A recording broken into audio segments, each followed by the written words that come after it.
What if there were parts of reality that were never meant for human eyes?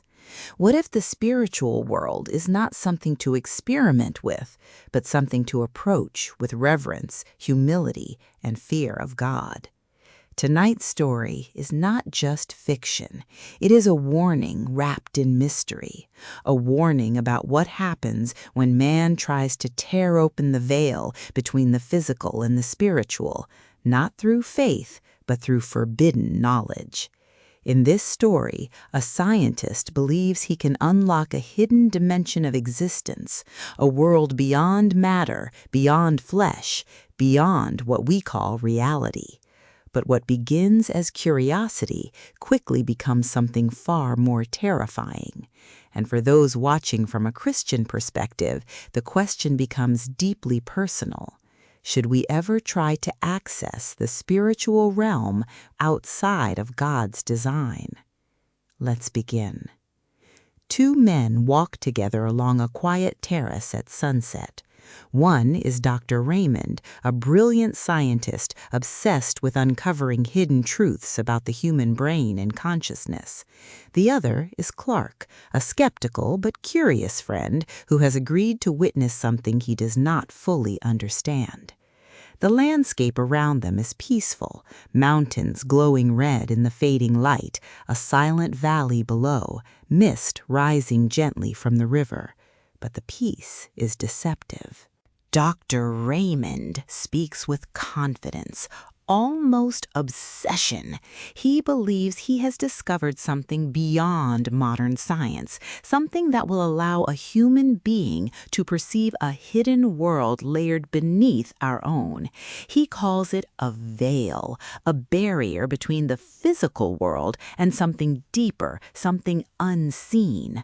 To Clark, it sounds like madness, but Raymond is convinced. He claims that reality as we know it is only a shadow, and behind it lies a truer, unseen existence. And tonight, he intends to remove that barrier from a human mind, not through prayer, not through revelation, but through surgery. Clark grows uneasy. He asks the question any rational man would ask: is this safe? Raymond insists it is. He speaks of brain science, hidden neural regions, and centuries of unanswered questions. But beneath his scientific language lies something darker, a spiritual ambition disguised as discovery. He believes the human mind is blocking access to a greater reality, and he believes he can unlock it. Clark senses the danger, not just physical danger, but moral danger, because this is no longer about medicine. It is about crossing a boundary God never instructed man to cross. Still, Raymond continues. He speaks of seeing a real world beyond the physical, a realm that ancient cultures feared and called mysterious spiritual beings. He even suggests that this hidden world can be accessed by altering the brain.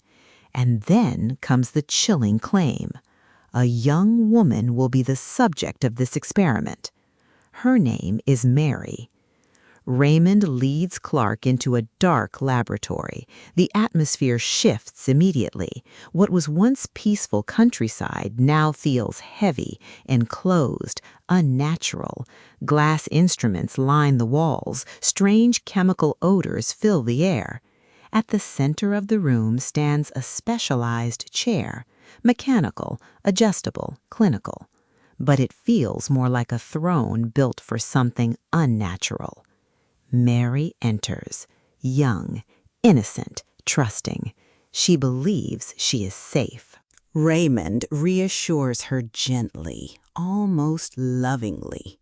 But Clark watches in horror as trust is slowly replaced with submission. The procedure begins. Mary is rendered unconscious. Raymond begins the operation. Clark cannot bear to watch. What is happening is not just surgery. It is an attempt to alter the boundary between the physical mind and the unseen world.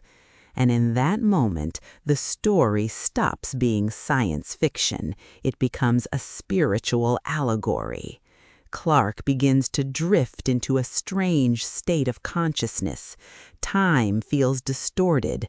The laboratory fades. His mind fills with memories of nature, childhood, sunlight, and feels long forgotten. It is as if reality itself is unraveling. Then comes something worse. Silence. Not normal silence, but absolute, overwhelming silence, as if creation itself has stopped speaking. And in that silence, Clark senses something, a presence, not human, not animal, not even fully describable, something beyond form, something that should not be perceived. He is overwhelmed by terror and spiritual confusion, as if his mind is brushing against a dimension it was never designed to process. Then, suddenly, it stops. He awakes. The procedure is over. Mary is alive, but something is wrong. At first, she awakens with wonder, like someone seeing something vast and incomprehensible. Then that wonder turns to terror.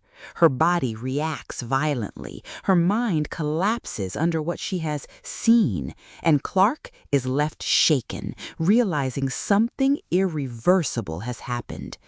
Days later, the truth becomes clear. Mary is no longer mentally whole. She has been permanently damaged. Raymond, however, remains calm, almost detached, and he says something that should disturb every viewer.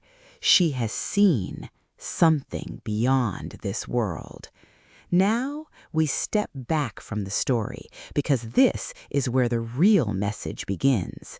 From a Christian perspective, this story is not just about science gone wrong. It is about humanity trying to access spiritual reality outside of God's authority. The Bible is clear. There are spiritual realms beyond what we see, but they are not toys for experimentation. They are not unlocked by human intelligence, and they are not safely accessed through human control. When people in Scripture encountered the spiritual realm without God's protection, the response was almost always fear, trembling, or collapse, because the spiritual world is not neutral. It is not passive. It is not scientific. It is governed by holiness, order, and divine authority. Dr. Raymond represents something dangerous, the belief that human intellect alone can open spiritual doors. But Scripture warns us, not every door should be opened. Not every truth is meant to be uncovered by human hands, and not every unseen thing is meant to be seen. So what is the lesson for us today? It is not that knowledge is evil. It is not that science is forbidden, but that wisdom without God becomes destruction. When curiosity replaces reverence, when ambition replaces humility, when man tries to become the gatekeeper of spiritual reality, the result is always the same: brokenness, confusion, and loss of what is sacred. The veil between the seen and unseen is not something to tear open. It is something to approach only through God's guidance, because some doors are meant to remain closed until He opens them. If this story made you think, reflect, or even feel unsettled, that is intentional, because some fiction is not just entertainment, it is warning. And the question remains, are we seeking truth, or are we trying to take God's place in uncovering it?